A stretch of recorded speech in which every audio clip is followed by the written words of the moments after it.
Hello നമസ്കാരം. ഞങ്ങള് മിനിയൂട്ടി കാണാൻ പോയതേന് കുറേ കാലത്ത് ആഗ്രഹമായിരുന്നു. ഞാൻ അവിടെ ചെന്നപ്പോൾ കുറേ ജീവികളെ കണ്ടിട്ടോ, പേരൊന്നും അറിയില്ല. പക്ഷെ ഞങ്ങളവിടെ പോയപ്പോൾ ഇങ്ങനെ ഉണ്ടെന്ന് പറഞ്ഞപ്പോൾ അവിടെ പൈസ കൊടുത്ത് കയറിയിട്ടാണ്. പല സൈസ് ഓന്തുകളൊക്കെ ഉണ്ടല്ലോ. ഒരു കുരങ്ങ്, ചെറിയ കുരങ്ങന്റെ കുട്ടി പോലുണ്ട്, പേരൊന്നും അറിയില്ല. ഷട്ടികളെ കാണാൻ നല്ല ഭംഗിയാണ് കേട്ടോ. ഞങ്ങൾ പൂക്കളൊക്കെ കൊടുത്തപ്പോൾ അത് വാങ്ങുകയൊക്കെ ചെയ്യുന്നുണ്ട്. അതൊന്നും ചെയ്യാൻ പാടില്ല എന്ന് അവിടെ പറയുന്നുണ്ട്. അപ്പോൾ ഒരു കുട്ടി കൊടുത്തതാണ്. അപ്പോൾ ഞങ്ങളത് കാണാനോ വെച്ചിട്ട് ഇങ്ങനെ അതിൻ്റെ കളികളൊക്കെ കാണാൻ രസമാണല്ലോ. നമ്മളെ നാട്ടിലൊക്കെ മ്യൂസിയങ്ങളിലൊക്കെ അല്ലേ കൂടുതലും ഉണ്ടാവുള്ളൂ. ഇതും ഒരു ചെറിയ മ്യൂസിയം തന്നെയാണ്. അത് കഴിഞ്ഞതിന് ശേഷം ഞങ്ങള് അതാ എമ്മില്ലല്ലേ, അതിന്റെ യമുനെ കാണാൻ പോയി. കുറേ യമുണ്ടേന് കേട്ടോ.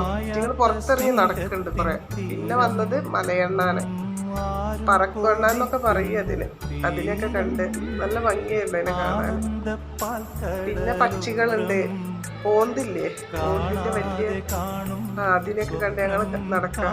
അത് കഴിഞ്ഞതിന് ശേഷം ഞങ്ങൾ ഒട്ടകപക്ഷിന്റെ അടുത്തേക്ക് എത്തിയത്. ഒട്ടകപക്ഷിന്റെ കുറെ കാര്യങ്ങളുണ്ട്. ആട്, കോഴികള്, മുയല്, പല കളറിലുള്ള മുയലുകളൊക്കെ. പിന്നെ ഒട്ടകത്തിനെ കണ്ടോ, ഒട്ടകം നല്ല രസമാണ്. നമുക്കിങ്ങനെ